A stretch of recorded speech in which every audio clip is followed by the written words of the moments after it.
La Roue des âges. La Roue des âges. Une série de documentaires qui retrace l'histoire intégrale du monde depuis les premiers instants de l'univers et qui explore la post-histoire. La Roue des âges. Une véritable machine à remonter le temps et le temps en dehors du temps. La Roue des âges pour accompagner l'humanité dans sa marche permanente et irréversible dans le temps. La Roue des âges.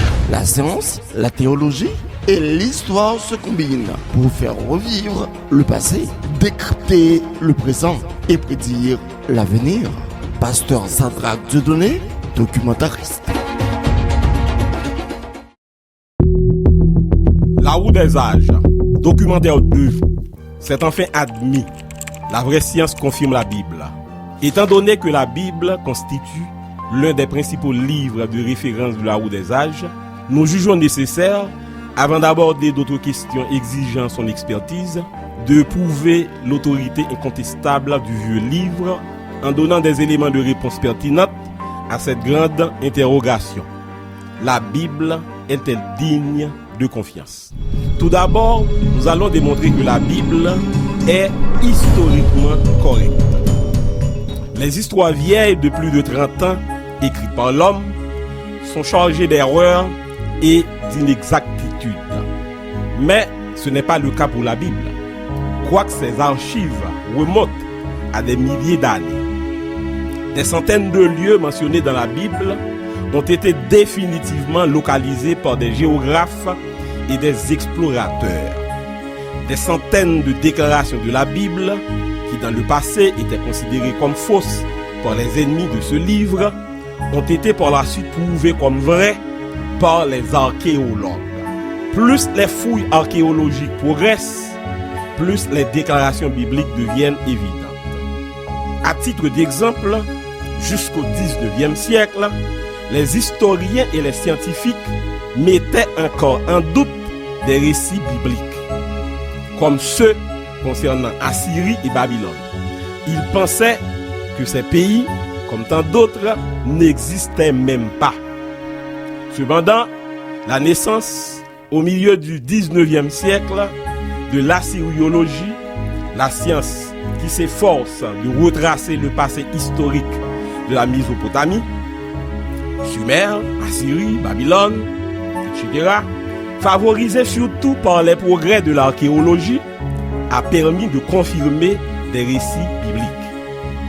L'égyptologie elle-même a pris naissance au début du XIXe siècle. Cette science se propose de retracer le passé historique de l'Égypte oubliée pendant des siècles. Si des recherches scientifiques n'avaient pas abouti à la découverte de quelques décombres et d'autres objets de ces États mésopotamiens ensevelis, on aurait continué aujourd'hui encore à qualifier de mythes les faits qui les concernent mentionnés dans la Bible. De même, les allusions faites dans la Bible aux Hittites n'étaient pas courues.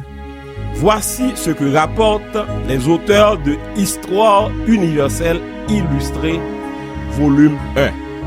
Et nous citons: jusqu'à la fin du XIXe siècle, on ignorait pratiquement l'existence de ce peuple qui cependant tint tête au nouvel empire égyptien.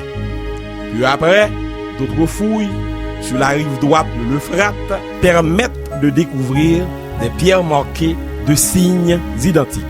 On avait la preuve d'une civilisation étendue avec un système d'écriture identique. Ce fut le professeur anglais Sayce qui, en 1880, formula l'hypothèse vivement controversée par d'autres spécialistes, selon laquelle ces monuments et ces inscriptions devaient provenir des Hittites auxquels font allusion des passages de l'Ancien Testament. Allusion très courte où les Hittim ou Étéiens ne sont nommés qu'en passant à l'égal d'une peuplade sans importance. Ainsi, dans le livre des rois, le Seigneur avait fait entendre dans le camp des Syriens un bruit de chars et un bruit de chevaux le but d'une grande armée, et ils s'étaient dit l'un à l'autre, voici le roi d'Israël a pris à sa solde contre nous les Étéens et les rois des Égyptiens pour venir nous attaquer. Le fait que les Hittites soient les grands spécialistes du char de guerre permet de voir comment la Bible peut souvent être utilisée comme livre d'histoire. Fin de citation. Quel hommage d'historiens classiques aux historiens bibliques. Les auteurs de l'encyclopédie Memo Larousse reconnaissent également la valeur historique des récits bibliques. Nous les citons textuellement.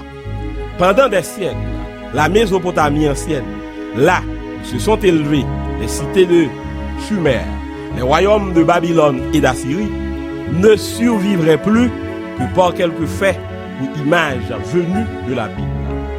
La tour de Babel, Babylone et ses prostituées sacrées.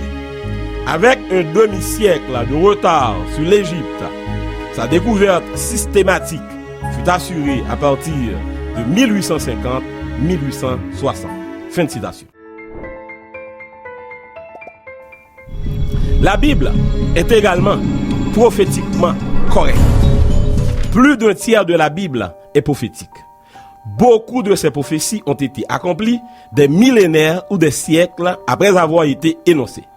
Beaucoup d'autres attendent le temps de leur matérialisation.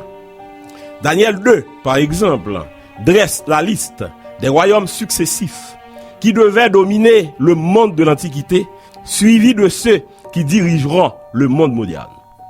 Le puissant et richissime Nebuchadnezzar, roi de Babylone, eut dans sa couche un songe qu'il oublia à son réveil. Le prophète Daniel, de la race des Hébreux, l'un de ses conseillers, lui raconta le songe. Le roi vit dans un rêve une grande et haute statue d'une splendeur extraordinaire. La tête de cette statue était d'or pur. Sa poitrine et ses bras étaient d'argent. Son ventre et ses cuisses étaient d'airain. Ses jambes de fer. Ses pieds en partie de fer et en partie d'argile. Le prophète lui expliqua le songe. La tête de la statue représente l'empire babylonien que le roi Nebuchadnezzar dirigeait à l'époque. La poitrine et les bras symbolisent l'empire qui allait remplacer Babylone. Le ventre et les cuisses, un autre empire. Les jambes, l'empire suivant. Les pieds, un autre empire. En effet, se succédèrent l'un après l'autre, tel qu'indiqué dans la prophétie de Daniel 2, l'empire médo-perse, poitrine et bras d'argent. L'empire grec, ventre et cuisse d'airain. Et l'empire romain, jambes de fer. Cette prophétie n'a pas relaté les empires égyptiens et assyriens, symbolisés respectivement par le crocodile et le lion, puisqu'ils étaient déjà passés. Une petite partie de cette prophétie n'est pas encore réalisée. Les faits sont historiquement bien établis. D'abord, Cyrus, roi Médo-Perse, renversa Babylone en 539 avant Jésus-Christ et prit le titre de roi de Babylone, roi du pays. Puis, après 3 batailles, Alexandre le Grand devint le maître de l'empire perse. Le dernier choc eut lieu en 331 à Gaugamélec, où le souverain grec enfonça l'armée reconstituée de Darius III qui s'enfuit. Alexandre le Grand mourut en 323 sans enfant et sans successeur. Ces 4 principaux généraux se partagèrent l'empire. Vaincus à leur tour en 197, les Macédoniens furent obligés de céder la Grèce aux Romains, les nouveaux vainqueurs, les nouveaux maîtres du monde.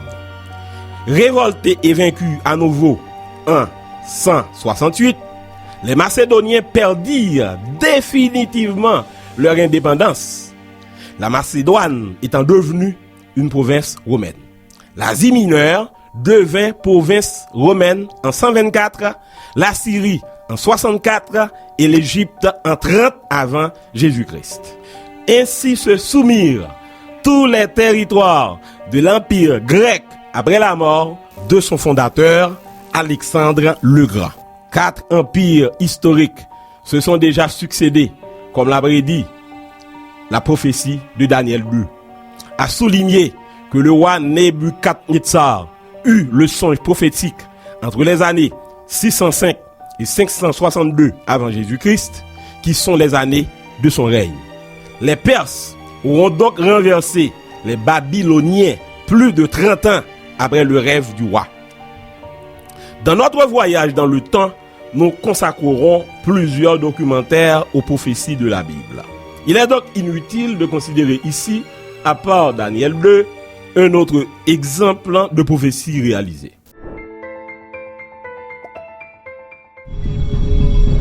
Enfin, la Bible est scientifiquement correcte.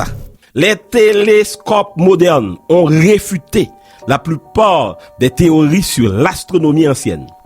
Mais pas une seule déclaration de la Bible sur l'astronomie a été réfutée.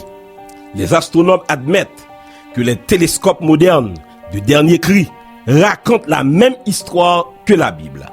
Cette découverte a fait taire les critiques de la Bible dans ce domaine. Plus de 250 plantes sont mentionnées rien que dans l'Ancien Testament. Les botanistes affirment que la Bible est sans faille sur le plan botanique. De nombreux faits énoncés sur les animaux, les oiseaux, les insectes, la musique, le droit, l'art, l'architecture et bien d'autres sujets d'études connus se sont tous révélés vrais à mesure que l'homme étudie scientifiquement ces choses. Les mystères du corps humain, de l'âme, de l'esprit, des choses du monde naturel telles que la pluie, l'eau, les courants d'air, les vents, l'évaporation, les nuages, le tonnerre, les éclairs et bien d'autres phénomènes naturels ont été enregistrés dans la Bible depuis des milliers d'années. L'homme vient tout juste d'apprendre les vrais faits sur ces phénomènes. En d'autres termes, il a fallu plusieurs siècles à l'homme pour découvrir ce que la Bible déclare depuis des millénaires. Où les écrivains de la Bible ont-ils obtenu ces informations? Pourquoi savaient-ils ces choses des siècles avant l'homme moderne qui prétend être si en avance sur les hommes des temps bibliques? La réponse est la révélation et l'inspiration divine. En conclusion, les preuves de la crédibilité de la Bible sont irréfutables. Personne ne peut nier la grande contribution de la Bible à la science et à l'histoire. Toutefois, la démonstration de cette crédibilité n'a pas encore atteint son paroxysme. C'est pourquoi, tout au long du périple, nous consacrerons plusieurs documentaires aux faits scientifiques majeurs relatés dans ce livre. Merci de nous suivre jusqu'à la fin. Merci également de vous abonner à notre chaîne YouTube.